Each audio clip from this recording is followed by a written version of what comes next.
My name is Brooke Scarborough.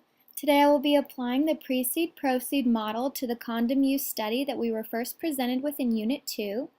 I know that you all have had exposure to this model in previous class lectures, as well as exposure to the case study many times now, but I hope that today we can evaluate this study more in depth by using Precede-Proceed, and that you'll remember Precede-Proceed better for our final exam and in the future after seeing its application now.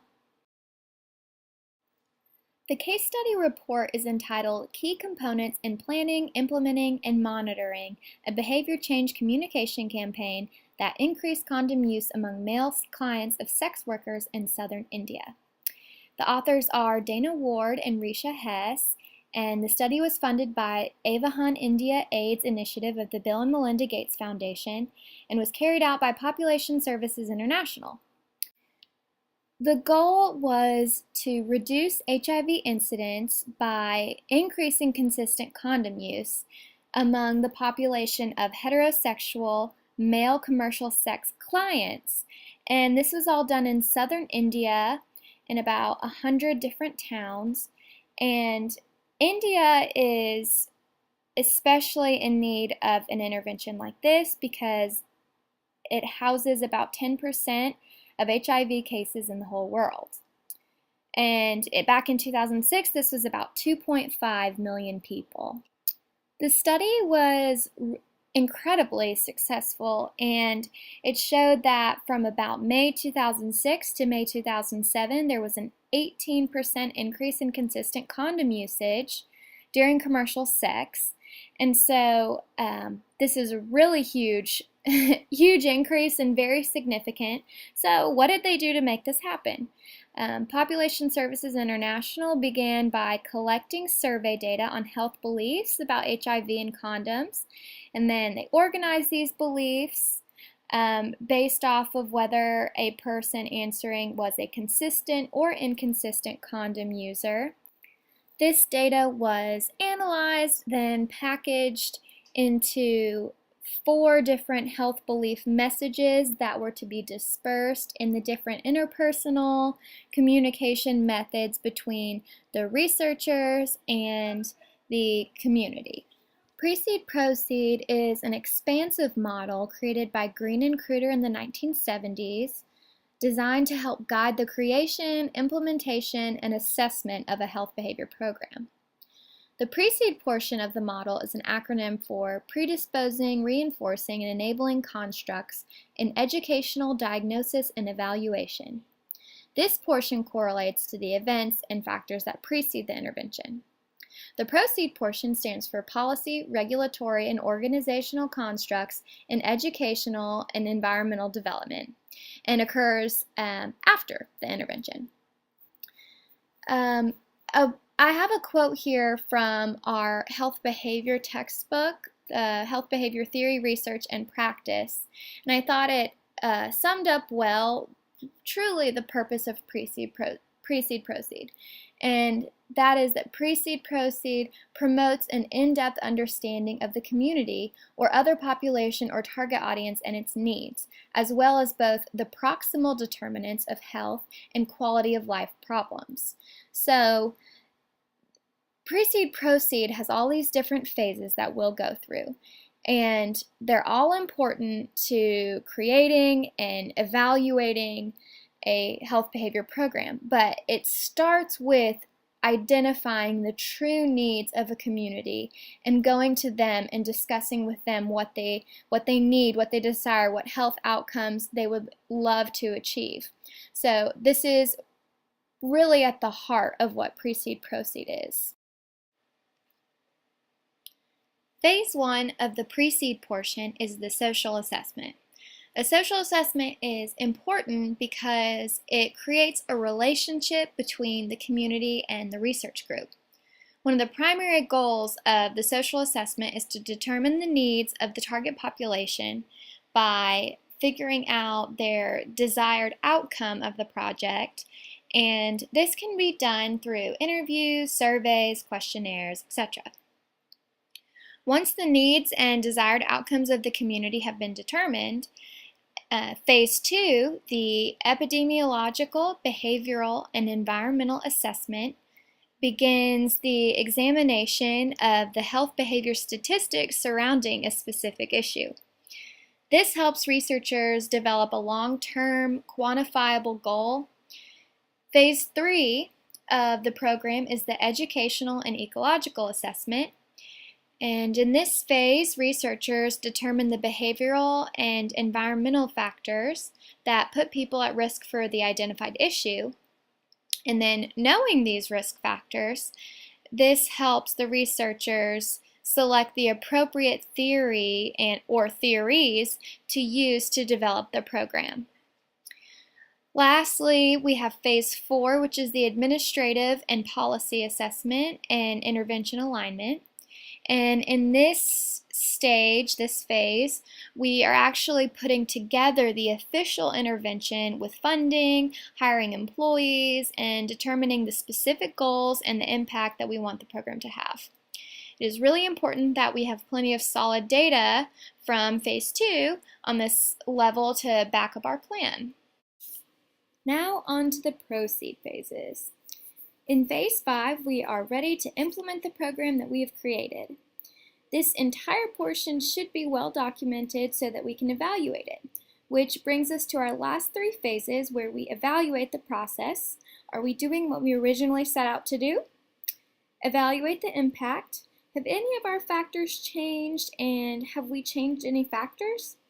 And finally, evaluate the outcome. What is the final effect of our program in regard to our original goals? Here I have a intervention map, I guess you could say, and it's what you typically see when you search Precede Proceed. It's very similar to the one that Dr. Montgomery used in her lecture.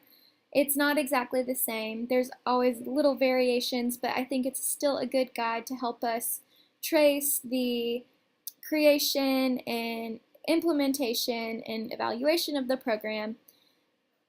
So, did the condom use campaign follow the structure of the Precede Proceed model?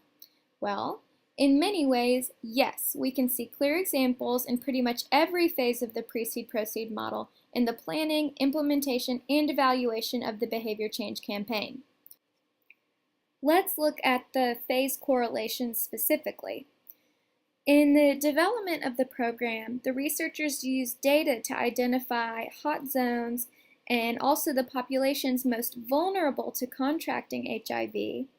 And the researchers also used ample data to identify the determinants that differed between consistent and inconsistent condom users.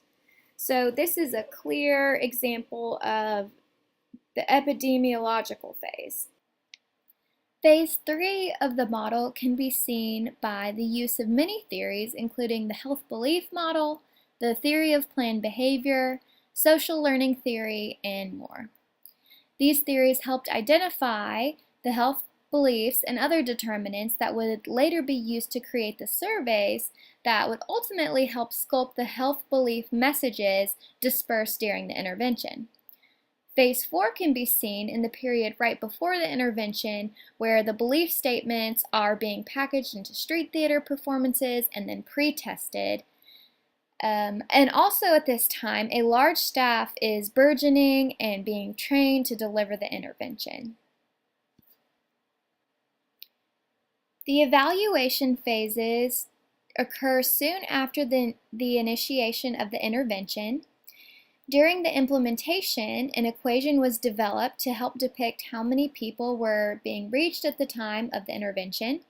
And this is an example of an innovation that occurred as the result of a process evaluation. A couple of surveys were conducted during the implementation to evaluate the recall of information from the programs and also documented the levels of reported condom use. Also, during the program, the researchers conducted analyses on whether the health beliefs that they originally chose to use for the program were still relevant and effective, which they determined that they were. Upon final evaluation of the program, it was determined that within the intervention population there was an 18% increase in consistent condom usage.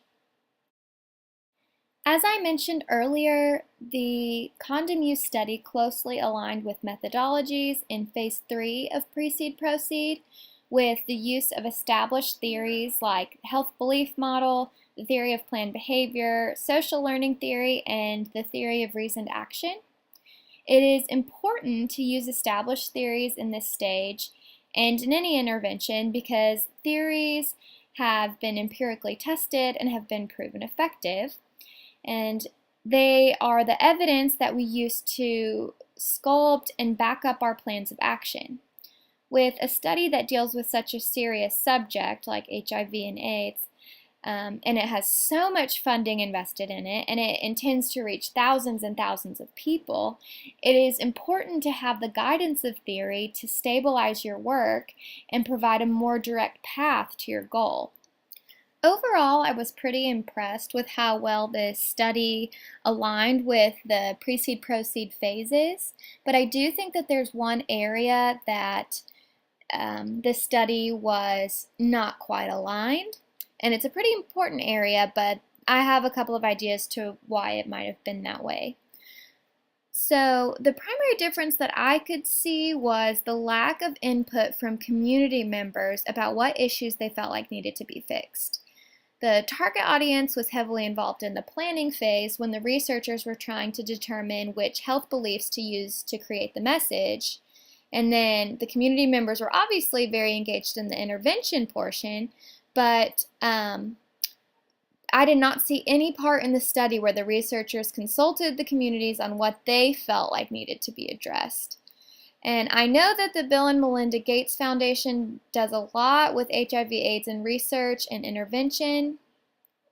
So perhaps there were some specific stipulations there with what that study needed to look like, and that didn't involve a lot of community input initially. And there wasn't a lot of flexibility there. So that's what I'm speculating. Thank you all for watching my presentation. If you have any questions, you can email me or contact me through Blackboard. Thanks!